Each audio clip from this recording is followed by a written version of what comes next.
This is MacroVoices, the free weekly financial podcast targeting professional finance, high net worth individuals, family offices, and other sophisticated investors.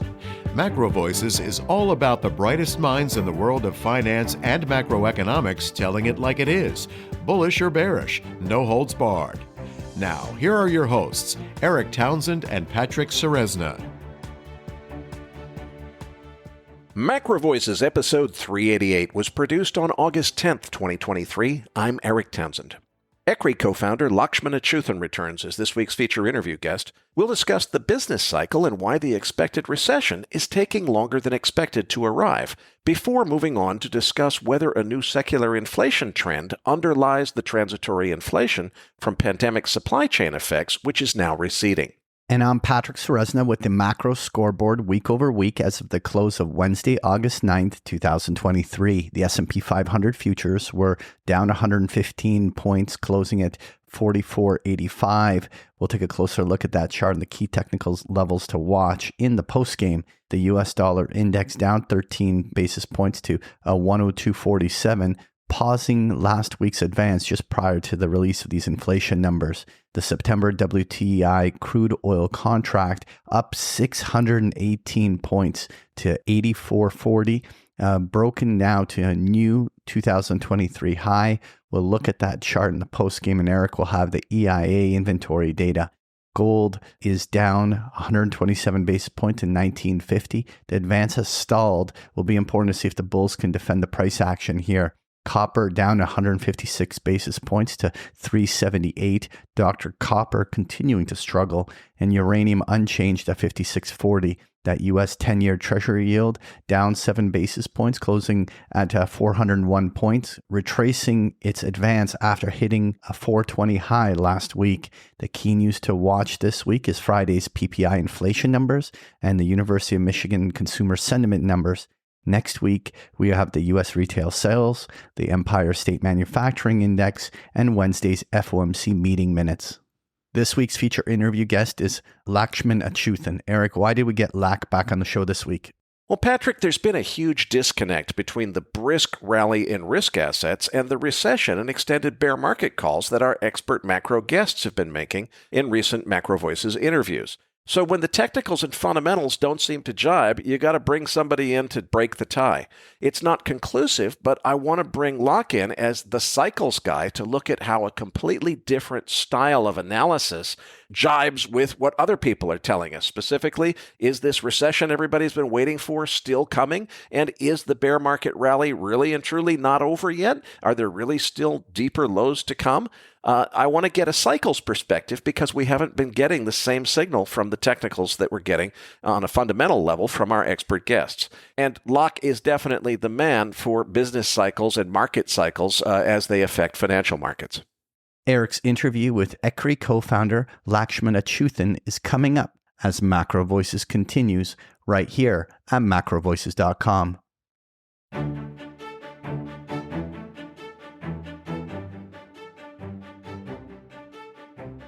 And now, with this week's special guest, here's your host, Eric Townsend. Joining me now is ECRI co-founder Lakshman Achuthan. Lak prepared a slide deck to accompany this week's interview. You'll find the download link in your Research Roundup email. If you don't have a Research Roundup email, just go to our homepage, macrovoices.com. Look for the red button above Lak's picture that says Looking for the Downloads. Lak, 2 times ago that I last interviewed you was more than a year ago. I think it was last July. We had you back on in February, and I want to kind of pick up that conversation because 2 interviews ago, you had just put on, I think, your recession call saying recession coming. When I interviewed you in February of this year, you reconfirmed that, said, yeah, okay, it took a little longer than we expected, still coming. So I made a mental note to myself, let's wait this out 6 months. If it hasn't happened yet, we got to get you back on to figure out what's happening. It's been 6 months. Is this recession that everybody's predicting still coming? Yeah, I think so. If in fact it's not already here, it's unusual for everybody to see a recession when it's starting. That would be really weird. Typically, people recognize recessions in the rearview mirror, ourselves included, because the indicators that define recession output, employment, income, and sales, those all undergo a great deal of revision in the vicinity of recessions. And those revisions occur well after the fact. So you can have an instance where you're inside of a recession and you've never seen, for example, a negative GDP or a negative jobs growth. In the last recession, the Great Recession, 07, 09, the first time we saw a negative GDP number. Let me just interrupt you for a second there, because since you are not defining the recession itself as being a negative GDP print, you're using a slightly different definition than some people use. Correct. Why are you using that definition? And specifically, why is it that you think basing the question of whether or not the economy is in recession on a negative GDP print might actually be misleading? So there's two things. So there's the actual academic, like, are we in a recession or not? And that's defined by the Business Cycle Data Committee that my mentor, Jeffrey Moore, was the only member of until 1979. And that's based on output, employment, income, and sales. And are those indicators falling or rising? Is the level of their activity falling or rising? That's how you define the shaded areas that you see on charts, including the charts in our chart deck, the gray shaded areas. In terms of people's perceptions, right? You have a view on recession. I have a view on recession. The market has a view on recession. Everybody has a view. Are we in recession or not? And what I'm pointing out is that people don't recognize or begin to even think that you're in recession until something either hits them in the face, right? It could be like a Lehman failure or something like that, or you get sharply negative GDP growth or jobs growth or something like that, right? So I'm just pointing out that in the Great Recession, which began in December of 2007, we know in retrospect, looking at the hard data, in real time, people didn't know we were in recession. In July of 2008, people did not know. People did not think we were in recession. That's pre-Lehman. And GDP was all positive, for example. And I think it was July 31st, which was the first time you saw a slightly negative GDP print. I went back and looked. And then in the 70s, switching over to jobs, in the 70s, you had jobs growth positive 8 months inside the recession, in the mid-70s recession, during a period of high inflation and labor hoarding. And both of those things, I think we could argue, are occurring today. So that is why I believe there's this whole soft landing narrative that's so enamored the market right now, even though I'm not convinced that we're not in recession. We could be.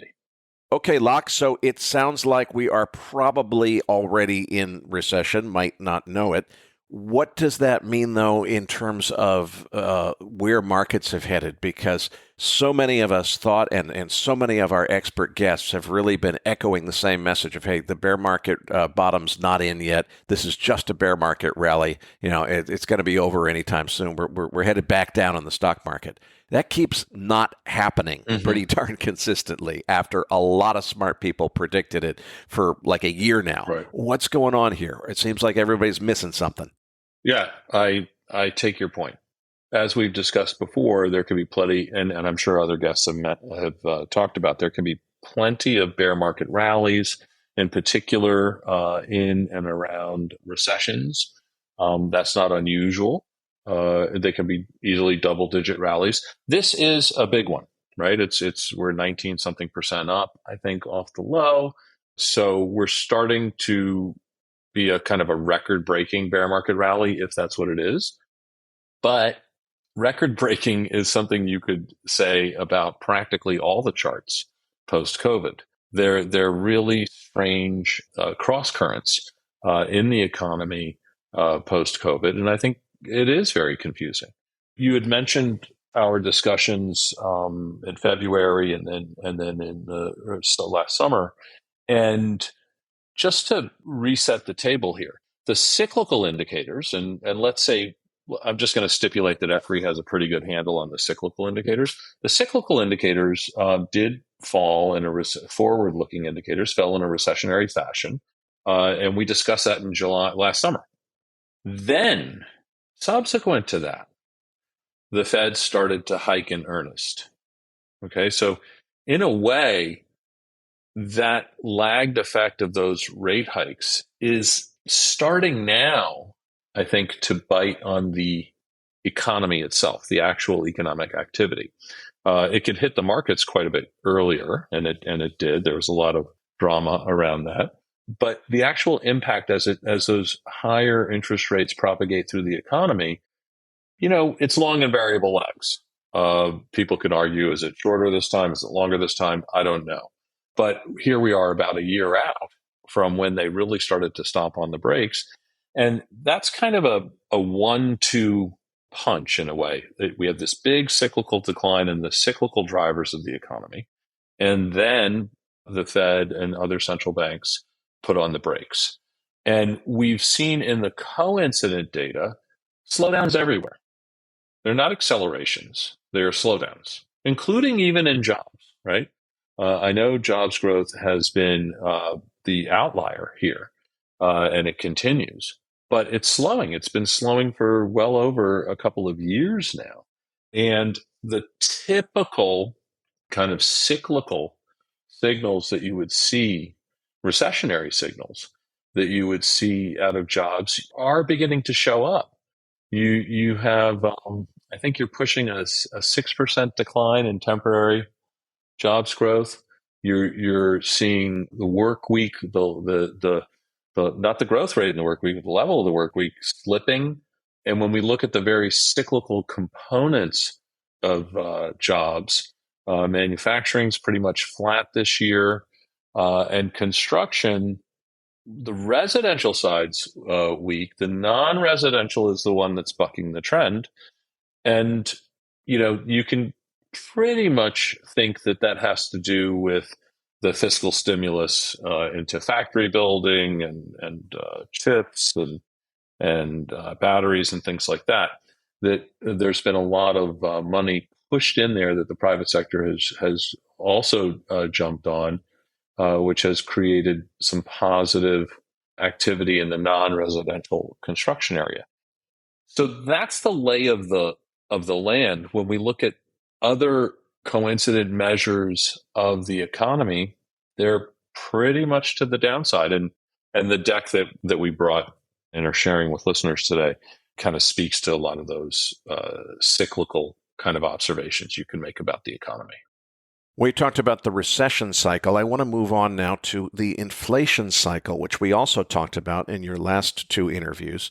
As I remember those, I think that you agreed with my view that we're likely in a new secular inflation to last for many years. I think you actually used the phrase 1970s era inflation to describe what might be coming. I really feel the same way myself, Locke, but I hate it when I feel things and can't point to data that actually substantiate my feelings, especially when I get smart people like Julia DeClercq and Jeff Snyder on this program, really laying out some pretty good arguments to say, look, this inflation that we just saw really was driven by supply chain effects. It's not a secular inflation like the 1970s. It's all blown over. It's all done with. It's all behind us. It sure doesn't feel that way to me, but I don't have anything to point to really substantiate that argument. What are the cycles telling you about this? Well, so in there, I think we have to unpack and just recognize that there are two different vantage points here. We could say 70s, kind of that secular decade, maybe from the late 60s to the early 80s, inflationary backdrop. And that's possible. I think there is an argument to be made that can happen. But then on top of that, you have cycles. So we can have big swings. I think during that period of secular 70s inflation, you would have had maybe the cyclical lows on inflation around 3%, maybe a little lower, and the cyclical highs 12% or higher. So these massive swings. And I think this to a degree, and we could talk about the Fed and Powell, I think this to a degree is informing at least some of Powell's thinking, But when there's a recession, and just for the moment, let's stipulate that our base case remains a hard landing. When there's a recession on a cyclical basis will kill inflation. It'll put it down. It's demand destruction. But the question becomes kind of where does it trough? Where does that cyclical downturn in inflation trough? Is it down near the earlier troughs in inflation, or is it a higher cyclical low? And in the 70s, what you saw in the inflation cycle there, when it's swinging from 3 to 12 and back and forth, what you saw is that you were getting higher cyclical lows in inflation as the decade went on, which became very troubling, right? That's when the inflationary kind of mindset, secular inflationary mindset really set in to the point where there was a more popular pushback against inflation. Early in the 70s, people weren't that bothered by it. They just weren't that bothered by inflation having moved up. So when we switch from cyclical, and right now our cyclical inflation indicators for the US and around the world have been cycling to the downside. The US, as I mentioned maybe earlier in our February call, had kind of not been falling as sharply as other parts of the world. And so it had flattened out a little bit, leading us to anticipate some so-called sticky inflation, even within the cyclical decline.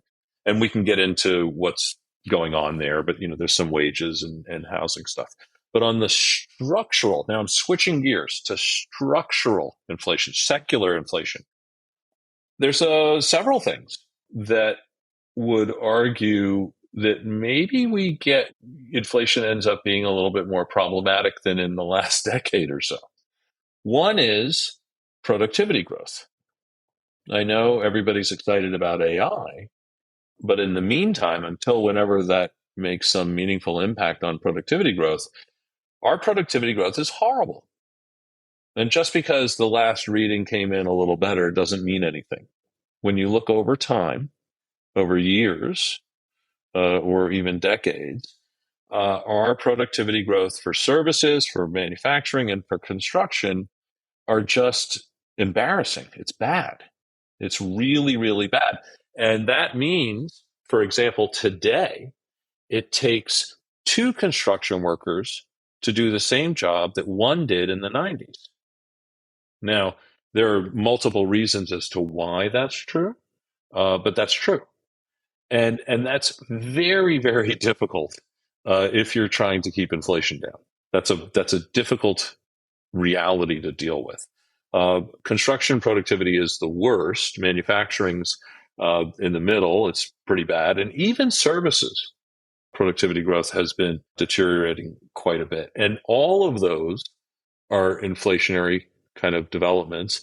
And they eat away at your long-term growth potential for the economy. Second, after COVID or with all the geopolitical stuff going on, whatever the reason, there seems to be this shift toward onshoring. Okay. So onshoring is not necessary. It's unclear that that's cheaper. In many regards, that could be more expensive. So that's something I would put up there as something to watch, the impact on prices from onshoring.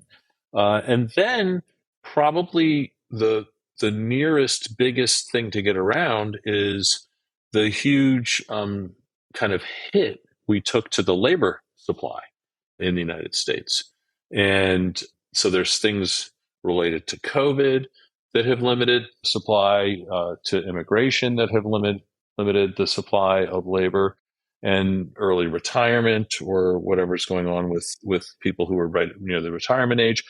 Whatever it is, the labor supply is very tight. And that's contributing to some of the cyclical confusion as to what's going on with the economy. But structurally, it's unclear how the labor supply all of a sudden gets a lot bigger. And again, that's kind of an inflationary floor support. Locke, let me read this back to make sure I've understood what you've said. Do you still anticipate a recession? Yes. Are we already in it? Probably. Is it abnormal to be in it and not realize that you're in it. No, that's perfectly normal. Correct. Is the inflation that we've seen really completely transitory, or is it not transitory? Well, it sounds like the answer is we really still don't know. The inflation that we've already seen probably really was all transitory. We have a bunch of setups that you and I agree really should bring about a secular inflation. But we also have a recession call, which by your own description, even if there's a new secular inflation, the recession that's beginning now or has already begun, however you want to think about that, that recession is going to put a lid on any inflation. We're not going to see a major resurfacing of inflation until the recession's over. So it's really not till the recession's over that we find out whether this inflation is really secular or not. But you and I are leaning toward the hunch it is, with the qualifier that we don't really have any hard data to prove that with yet. We just have some narratives like, gee, you know what? Locke, I think you and I are in agreement that when we start building stuff using union labor in the United States rather than slave labor in countries like China, it might get more expensive instead of less expensive. If that proves right, then it just might be that inflation is here to stay. But we're basing that on narratives, not any hard data that either of us can prove yet. Yeah, I agree with you, right? So we think that weak productivity or negative productivity is inflationary. We think that onshoring is probably inflationary, and we think the tight labor supply is inflationary. And those are and don't forget the entire planet running out of spare production capacity for petroleum. But all of that. Yes, go ahead. All of that. You're right. So all of those things and all of those are kind of longer term structural observations.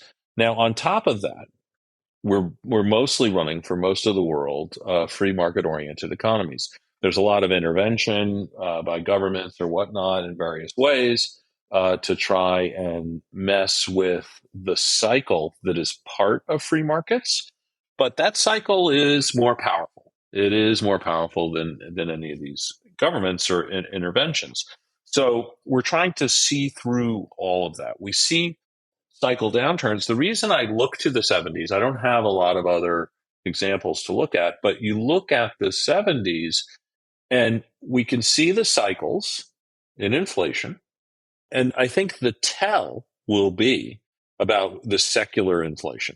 The tell is going to be, where does the inflation cycle bottom around this downturn? Let's set aside whether it's a recession or not. There's some cyclical downturn. I think everybody knows that. The question is, where does this inflation cycle bottom before it begins to reaccelerate in a pronounced, pervasive, and persistent way? And do you have any levels that you would associate interpretations with? Well, look, what I'm interested in is if it is a higher low, if it's a higher cyclical low than we saw earlier. Now, earlier on, we came to almost, very, very low readings of inflation, like, very low single digits. So, the Fed has some target, whatever, it's 2% ostensibly, right? So they want to get to the 2% target. You never land on it, right? They probably shoot through it and then turn back up. The question is that trough there higher than the previous low? Because in the 70s, what you saw is that you had, I think, 3 higher cyclical lows before Volcker came in and really put an end to everything. And here we are in the early stages of something that might be like that. I don't know. And the higher low that you're looking for is a higher low on the CPI print or on the velocity of money or on something else? Well, it could be on consumer prices. It could be on the PCE.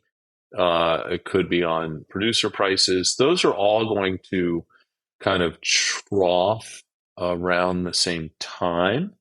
And I'd be interested in if those troughs are higher than their previous cycle troughs, back when we were in the lowflation period, right, pre-COVID.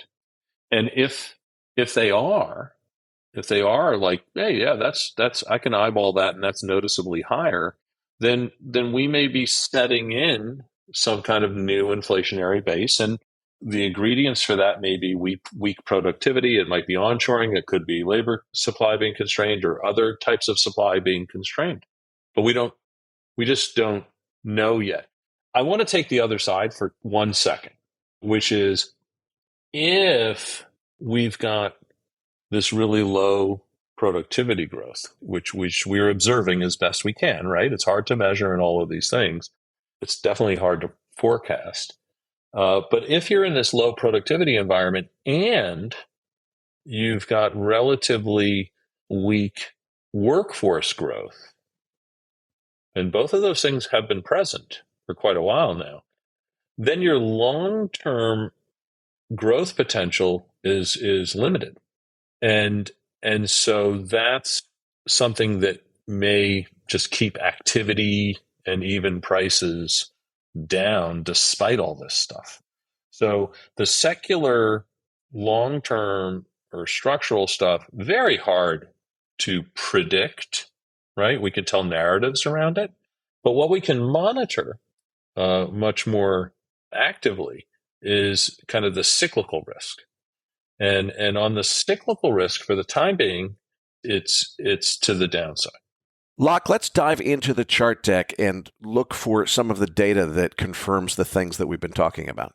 Great, thanks. I have a whole bunch of charts here, kind of touching on a number of places in the United States and globally.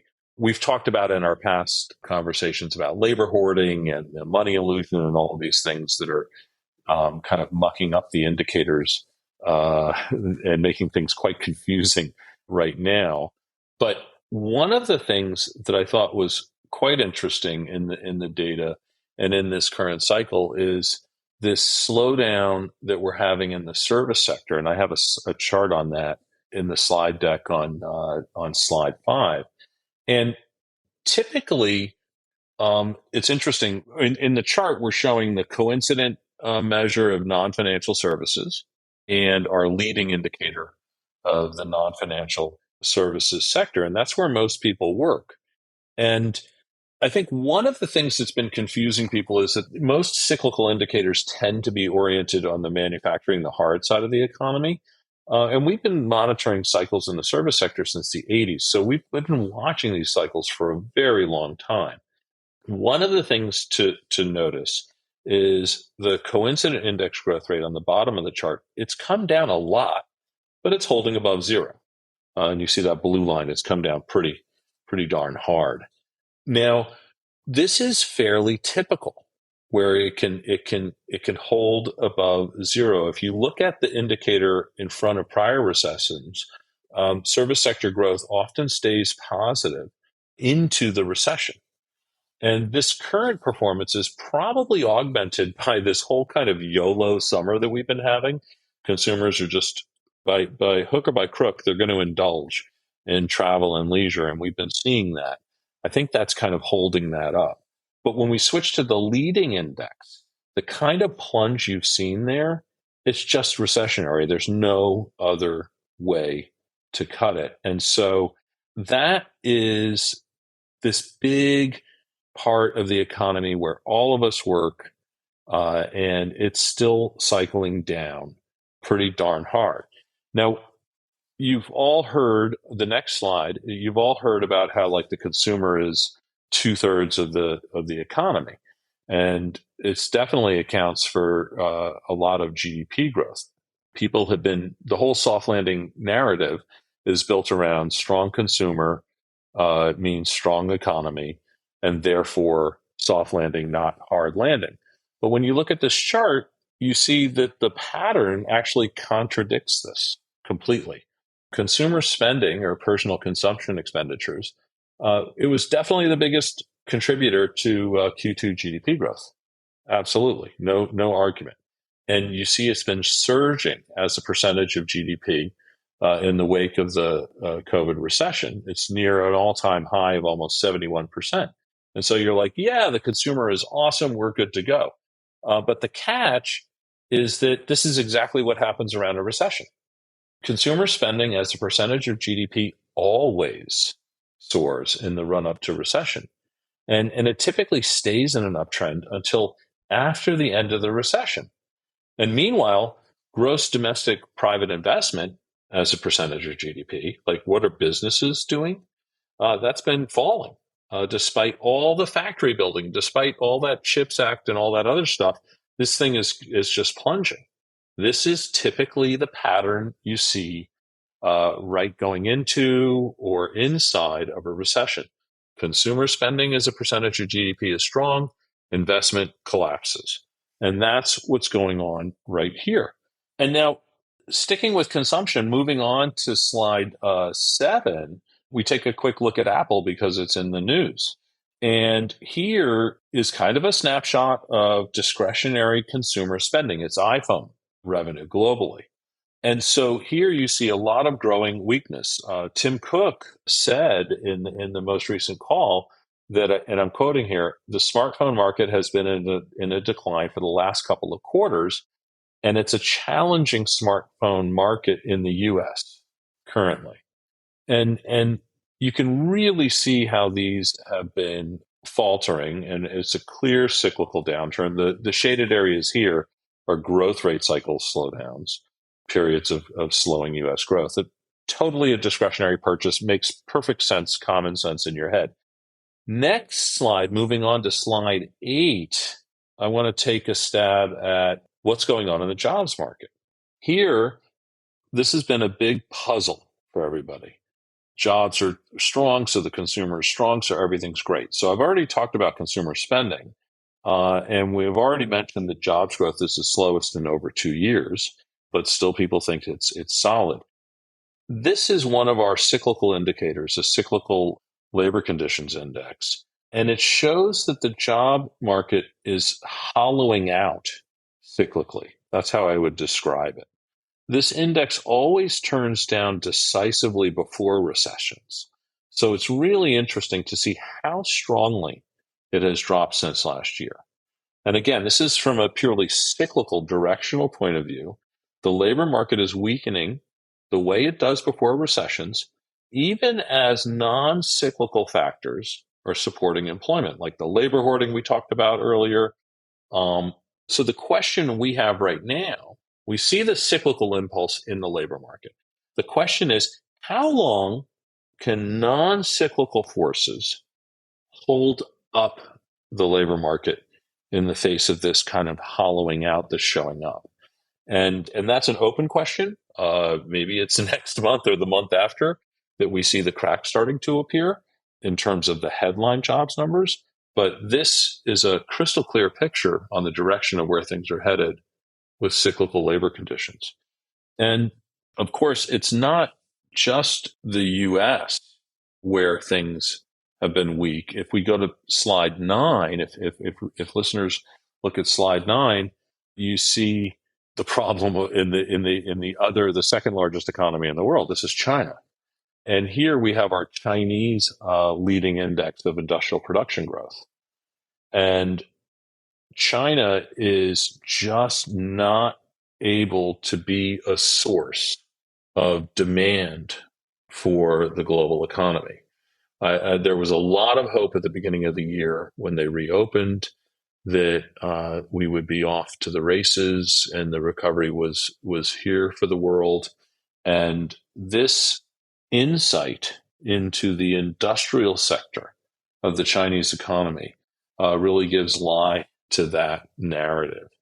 And the knock-on effects from this weakness are really obvious in Europe and Germany. And it's hitting basically the manufacturing sector around the world. And if you move to slide 10, if listeners go to slide 10 in the deck, you see the global PMIs. And that global PMI is failing. You could see the little bit of a hookup that it took at the beginning of the year. And I think that kind of hope and that upturn kind of got handed over to some of the fiscal spending. And that in turn is the new hope, or the YOLO summer and the consumption that the travel and leisure people have been seeing. But when we look at this global industrial sector, it is not ready to gear just yet. And you're seeing that in this global PMI. So we are certainly hopeful that eventually we get out of this downturn, but there's no light at the end of the tunnel just yet. And I think the fact that people have not recognized kind of the extent of the cyclical weakness is probably just a matter of time. I think that's going to come to the fore in coming months. I've got a couple of questions. Let's go back to slide 9, which is the Chinese leading industrial production index. As we think about, you said it seems like China didn't quite work out the way everybody expected. Well, from a narrative perspective, yeah, it didn't work out the way everybody expected. Everybody was expecting, okay, the pandemic's going to end. China's going to go back to its role of being the supplier of stuff to the whole planet. What happened instead is we've had a rapidly escalating geopolitical situation where the U.S. is almost at war with Russia now, and a lot of geopolitical experts think that the U.S. is headed toward war with China. Okay, obviously, China's not going to continue to be the primary supplier of everything in Walmart if we get to outright war between the U.S.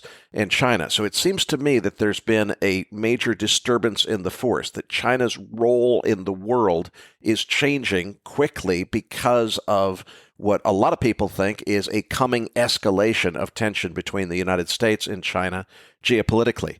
As a cycles guy, how do you process a significant change in the course of world history like that? Do you say, okay, I'm going to go back and look at other cycles where major geopolitical events happened and compare those? Or do you say this is just one of the factors that drives a cycle that happens at its own rhythm, so to speak? That's an excellent question. It's a great question, right? Because you're saying, hey, the rules of the game are changing. How do your indicators pick that up, right? How do you factor that in? So our presumption is that market-oriented economies have a cycle. That's our, we are, full disclosure, that's what we believe.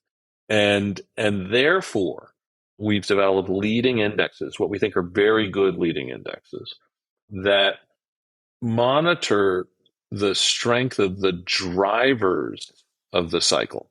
So not the coincident indicators, but the forward-looking indicators.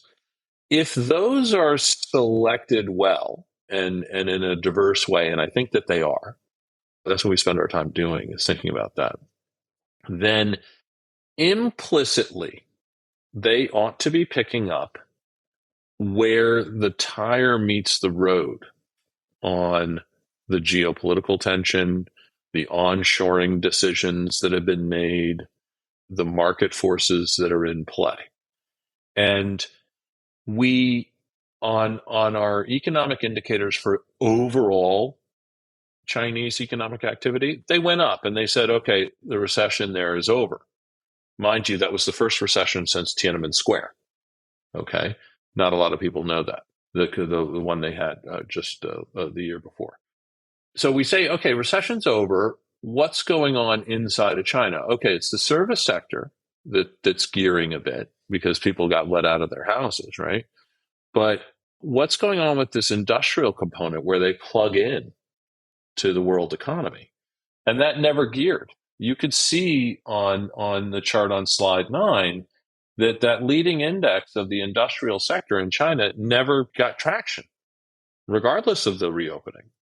And that is a huge tell cyclically, number one, that we weren't off to the races on, say, commodity prices at the beginning of the year.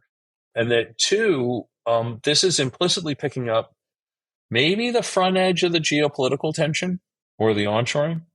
Maybe it's picking that stuff up, but it's doing it implicitly. We're not explicitly putting in a number to make our guess as to the impact of those developments. Another guest who has given us some really fantastic directional calls is Darius Dale. And what he's told me about this market is he said, look, we had a growth-related event already. That's what brought about the first half of the bear market.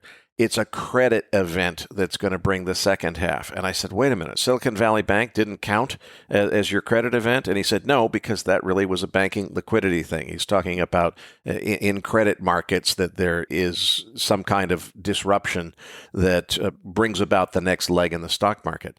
As a cycles guy, anything resonate out of that? Are there any cycles that you're watching that are flashing something that might bring about a credit event? Yeah, I would say that observation fully fits with our last two discussions, right? So last summer we said, look, that our cycle indicators are flagging hard landing. And then subsequently, you had the Fed stomp on the brakes and start raising rates in earnest. Anytime you're in a cyclical downturn, a credit contraction is part of that. There's inventory stuff and credit stuff, and there's all these different things that have to play through. But a credit contraction is definitely part of that.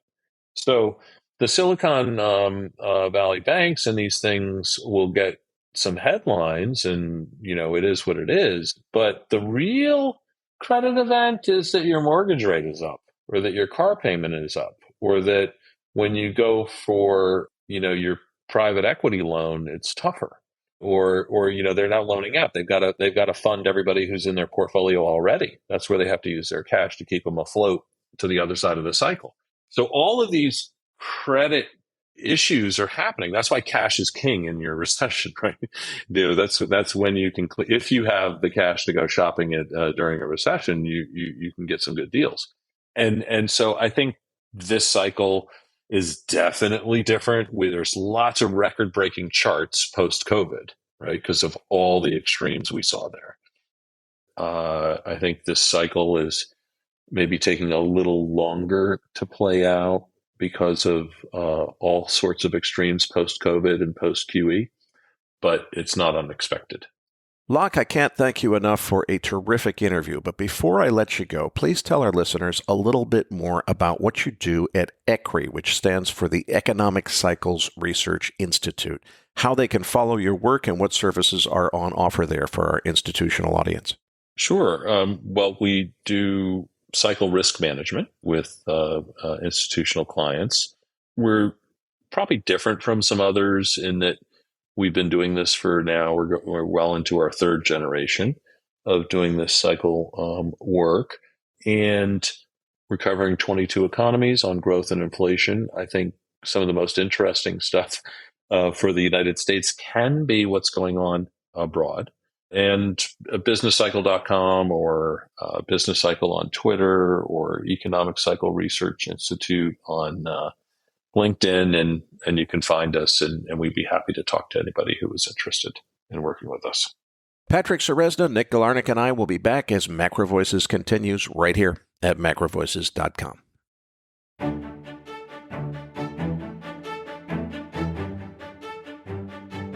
Now, back to your hosts, Eric Townsend and Patrick Ceresna. Eric, was great to have Lack back on the show. And joining us again in this post-game segment is Nick Galarnik. Let's get to that chart deck. Listeners, you'll find the download link for the post-game chart deck in your Research Roundup email. If you don't have a Research Roundup email, that means you're not yet registered at MacroVoices.com. Just go to our homepage, MacroVoices.com, and click on the red button over Lack's picture saying, looking for the downloads. Eric, let's start off with crude oil, starting with the EIA inventory. EIA printed a build of 5.9 million barrels. Now, normally 5.9 million barrels, that's a super big build, and that's super bearish for prices. But in this particular case, it's after last week's 17 million barrel drawdown. That was an all-time record draw. I'm guessing that some of that was actually in the counting, that some oil that either showed up before the count or after the count, something didn't happen. And I suspect that the 5.9 million barrel build was partially a reflection of the fact that last week's drawdown wasn't really quite as big as it was reported to be. Very much to my surprise, the U.S. government refilled 1 million barrels of the Strategic Petroleum Reserve this week. Now, I had seen comments last week indicating that the Biden administration had basically said, look, okay, we're giving up, we're not going to refill it, and they cited market conditions as a reason to not refill it. Now it seems like they are refilling it. So I've got some wrong information someplace. Apologies for that. We'll see what happens next. Cushing, Oklahoma, building a de minimis 159,000 barrels. That's on the back of a couple of really big drawdowns over the last couple of weeks. Gasoline drawing down 2.7 million barrels. Distillates drawing down 1.7 million barrels. U.S. production was the surprise on the board, ticking up massively to 12.6 million barrels. That's up 400,000 barrels from last week. And it's also a new post-pandemic record. We couldn't get above 12.3. There was just one weekly print that hit 12.4, and it was back down to 12.2, and it seemed like we were just unable to go past 12.3 million barrels. All of a sudden, it's 12.6. It comes in a week, though, where we've got some kind of funny reporting with other numbers looking bigger and smaller than they usually do. So I'll be very curious to see if that holds. It's going to be very important to see whether or not the U.S. shale patch is able to continue growing production, especially now that the rig count appears to have peaked. Tape action on this move where there was a big rally move up ahead of inventory. After inventory, that accelerated only for there to be kind of a blow-off top as people realized the market had maybe moved too far too fast. We did see a pullback, but it didn't even get back to the 5-day moving average. We were from about 84.50 or so, got back down to low 83 handle, just above $83. And that's as much of a pullback as we could see before we closed almost back on the highs above $84 at the end of the day on Wednesday. So clearly, this breakout that we're seeing has legs. I do think that we're headed to higher oil prices, but I'm still crossing my fingers for a retest of $77. That's the breakout zone, the 200-day moving average on the continuation chart. If we get a retest of that, I'll lever up my futures position and add to my longs. But at this point, it's probably going to take some weak fundamental news to bring that about because the market's already moved 10% above that level. The slow stochastics are high and tired and wavering. We've got 7 green weekly candles in a row here. We've had a short squeeze after the OPEC Plus news and so forth. It really makes sense that there ought to be some kind of pullback here. The question is how much? Again, I'm hoping we can get to $77. That's where I would add pretty aggressively to my long position.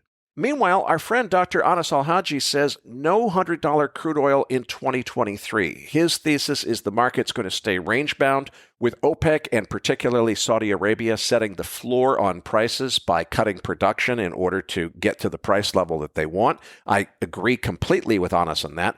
The next side of that is Anas says China is going to act as the swing consumer, if you will, and will start selling down their strategic petroleum reserve before we get to $100 crude oil. And Anas thinks that it's going to be China selling down its SPR that's going to moderate the market and prevent prices from running away.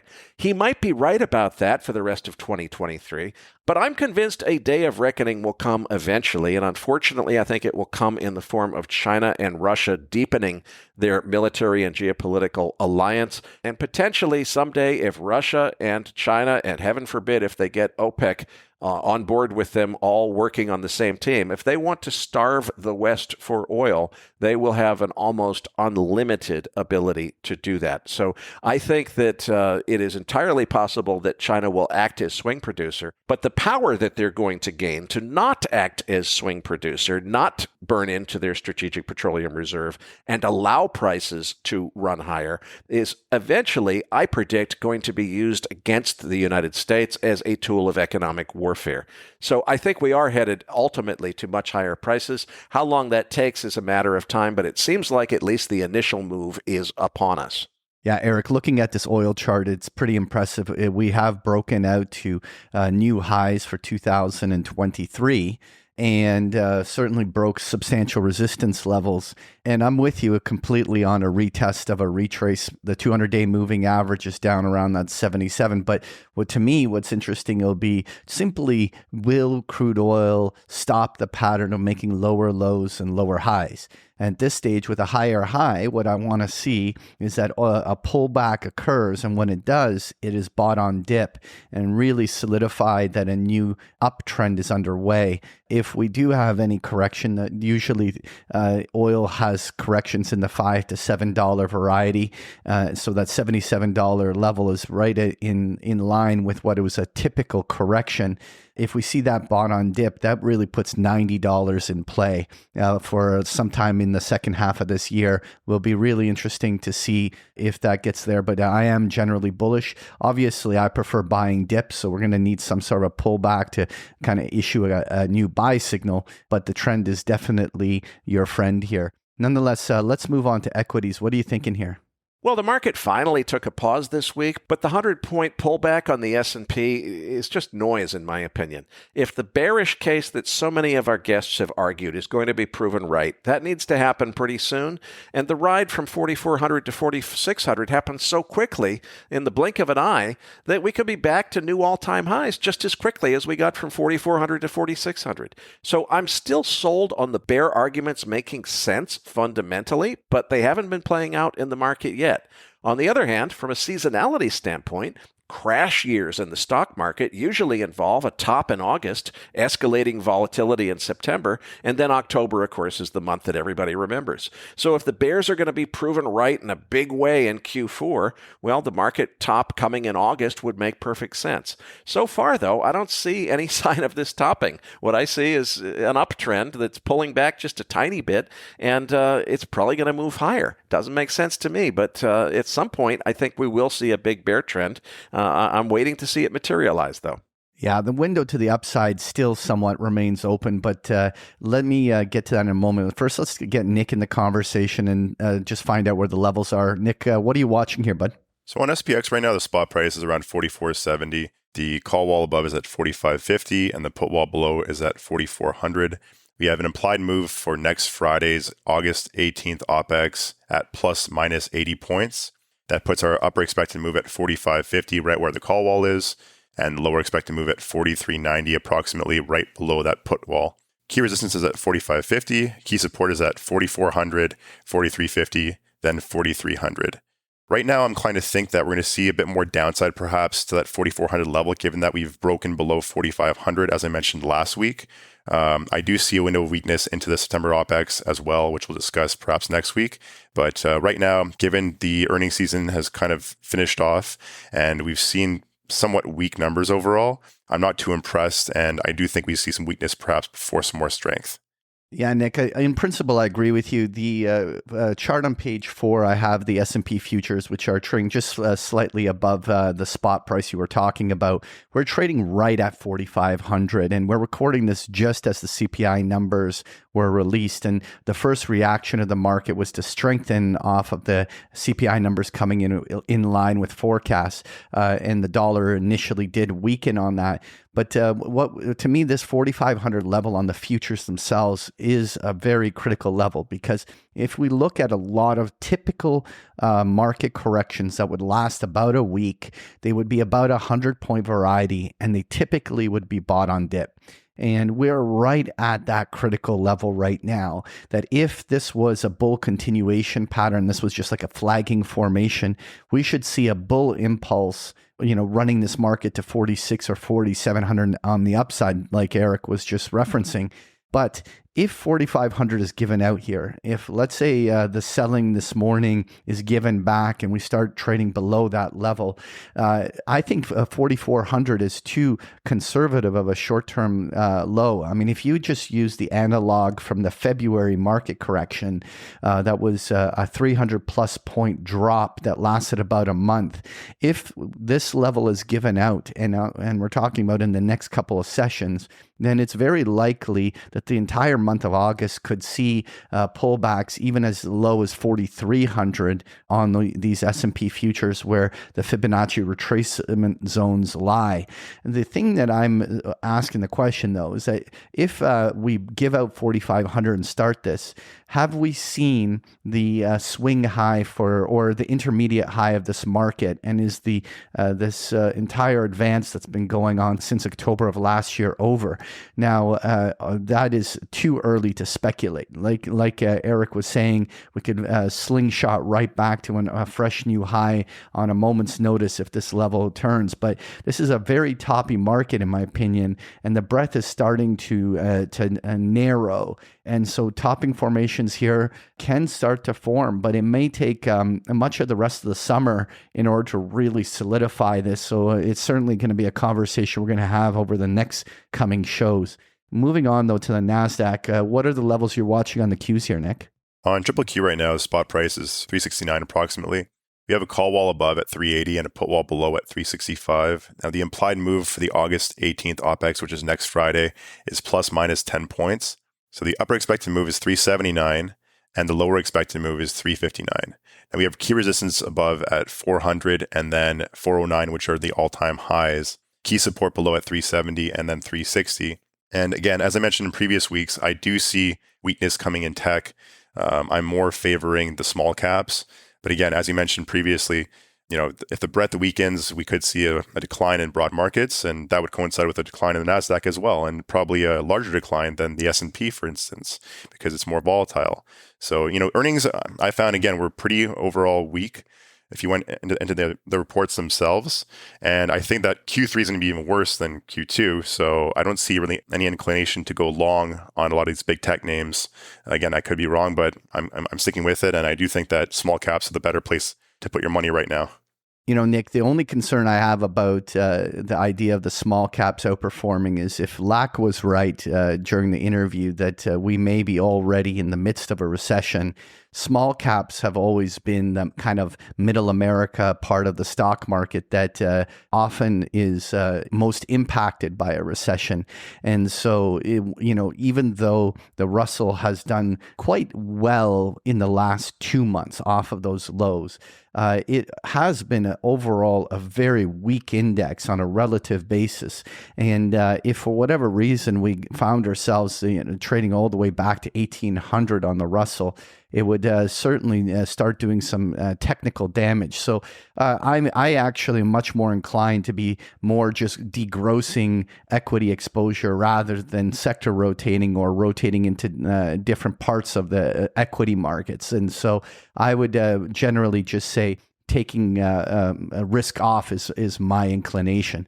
Nonetheless, let's talk VIX though. We finally saw volatility pop right back in. We were trading down even to the 12 handle on the VIX for a while, and we now have seen us break out of that entire June-July trade range, but yet we're not back into that 18 to 20 levels that we've seen through April and May. Do you think that this is a meaningful turn in vol and that vol will be trending higher from here? Yeah, Patrick, with the VIX at 16-ish, that denotes roughly 1% daily moves in broad markets. And we popped off that, 12 level pretty hard. And thinking about where the market's going right now, looking at the past few days, last Friday, for example, we were pushing at, 45.40 on SPX. And in the latter half of the day, the last couple of hours, we sold off 65 points for about a 1.5% decline from the top.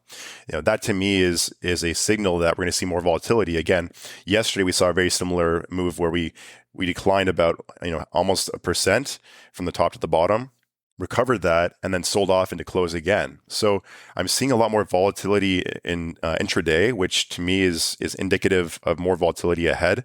It is good for selling premium, but you need to be very cautious as well. And I do think that this forebodes more volatility ahead, which could coincide with a market decline as well. Now, on page 7, we have the US dollar index. What are your thoughts here? Not much new to report here. The dollar has recovered from its temporary breakdown below 100 on the Dixie, as we reported last week. That fake break has so far not brought about a new uptrend or a vigorous new rally. We're just grinding along in the consolidation range.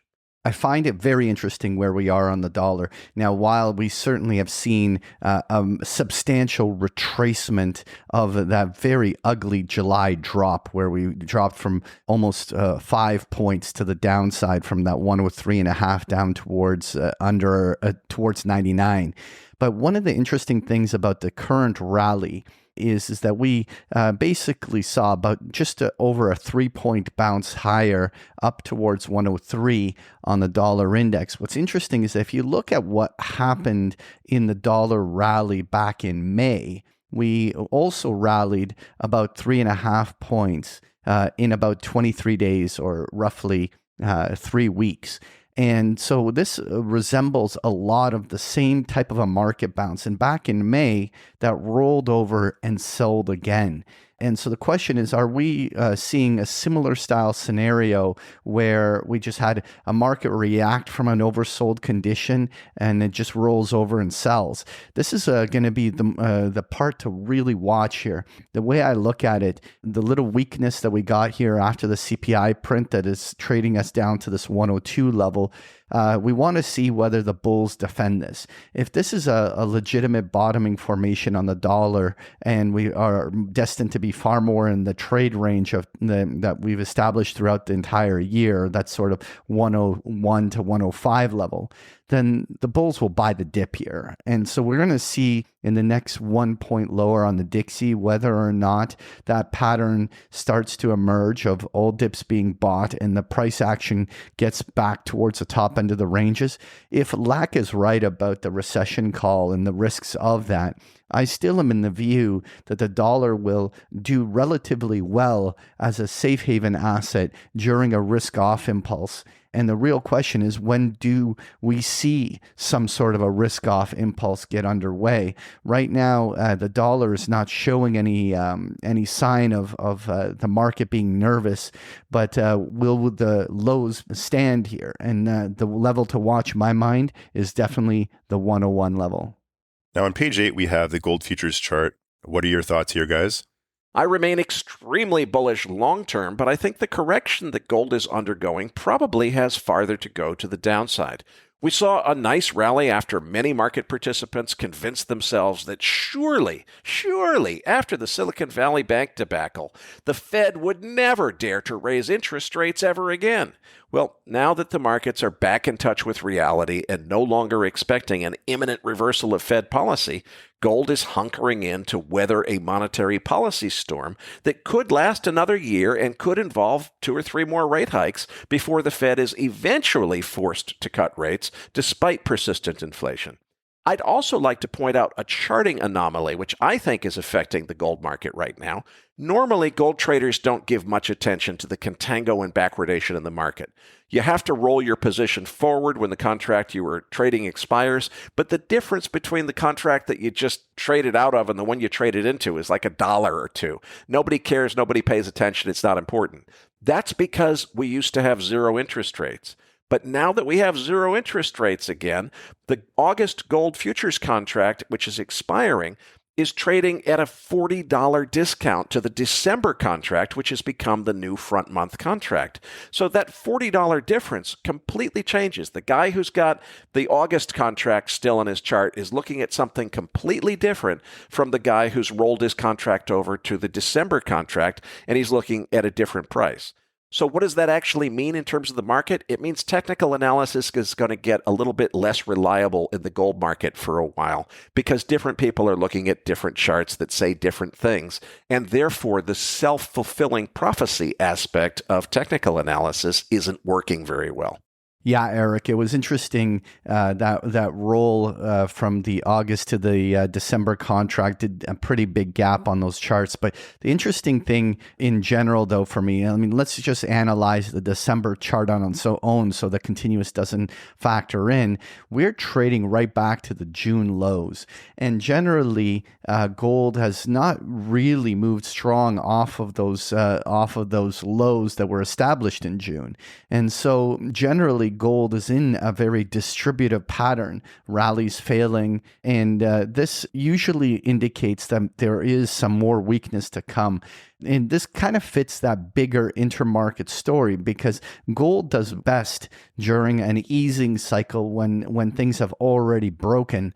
And during risk-off impulses, gold tends to behave very much in line with a lot of other risk assets. So this idea that gold may on the short term dip lower and then rally maybe later in the year, if not in the start of next year, I think is increasing probability at this moment. If we do see gold even trade down to 1850 or 1900, I'm going to be paying attention to see whether or not that's where the key lows come in. Finally, I wanted to, though, just talk about 2 other charts. I wanted to put up the 2s10 U.S. Treasury curve. And what's interesting is that we had a bit of a steepener kick in the last couple of weeks.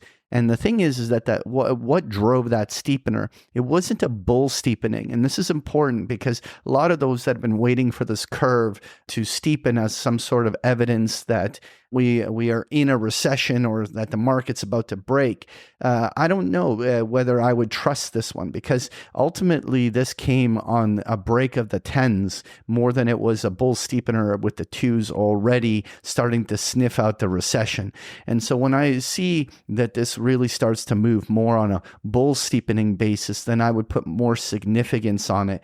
But it is reasonable that minus 1% level that we traded at in throughout July really probably was the low end and probably will be the low of this curve. And we'll see whether or not we finally see some sort of bull steepener kick in to really indicate that the markets are rolling over. Finally, I wanted to touch on the Euro Stock 50 index on page 10. And what's interesting is that all of these highs that we saw earlier in the year around 4,400 was quite a significant resistance level that lined up with major previous highs in the past decade. We attempted to, in July, break out to a fresh new high above that 4,400 level, and it was spectacularly rejected. I think the Euro stock will correlate with global equity, and particularly the S&P, but it'll be really interesting to see whether or not any bounces we see here remain below 4,400. If we do, then this could already be marking some of the key tops in the European markets, and it's certainly the thing to watch in the coming week. Folks, if you enjoy Patrick's chart decks, you can get them every single day of the week with a free trial of Big Picture Trading. The details are on the last pages of the slide deck, or just go to bigpicturetrading.com. Patrick, tell them what they can expect to find in this week's Research Roundup. In this week's Research Roundup, you're going to find the transcript for today's interview, Lak's slide deck, and the chart book we just discussed here in the postgame, and a number of links to articles that we found really interesting. So you're going to find this and so much more in this week's Research Roundup. Well, that does it for this week's episode. We appreciate all the feedback and support we get from our listeners and are always looking for suggestions on how we can make this program even better. For those of our listeners that write or blog about the markets and would like to share that content with our listeners, send us an email at researchroundup@macrovoices.com, and we will consider it for our weekly distributions. If you have not already, follow our main Twitter account @MacroVoices for all the most recent updates and releases. You can also follow Eric on Twitter @EricSTownsend. That is Eric spelled with a K, and follow Patrick @PatrickSeresna. On behalf of Eric Townsend, Patrick Seresna, and myself, thanks for listening, and see you all next week.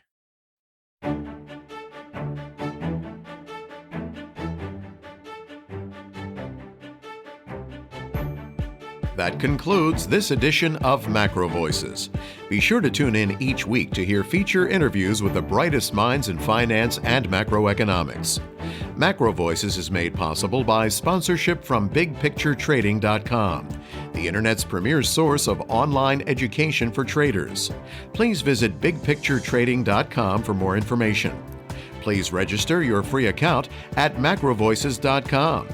Once registered, you'll receive our free weekly Research Roundup email containing links to supporting documents from our featured guests and the very best free financial content our volunteer research team could find on the internet each week. You'll also gain access to our free listener discussion forums and research library. And the more registered users we have, the more we'll be able to recruit high-profile feature interview guests for future programs. So please register your free account today at macrovoices.com if you haven't already. You can subscribe to MacroVoices on iTunes to have MacroVoices automatically delivered to your mobile device each week, free of charge. You can email questions for the program to mailbag@macrovoices.com, and we'll answer your questions on the air from time to time in our mailbag segment. MacroVoices is presented for informational and entertainment purposes only. The information presented on MacroVoices should not be construed as investment advice. Always consult a licensed investment professional before making investment decisions. The views and opinions expressed on MacroVoices are those of the participants and do not necessarily reflect those of the show's hosts or sponsors. MacroVoices, its producers, sponsors, and hosts Eric Townsend and Patrick Ceresna shall not be liable for losses resulting from investment decisions based on information or viewpoints presented on MacroVoices. MacroVoices is made possible by sponsorship from BigPictureTrading.com and by funding from Fourth Turning Capital Management, LLC. For more information, visit MacroVoices.com.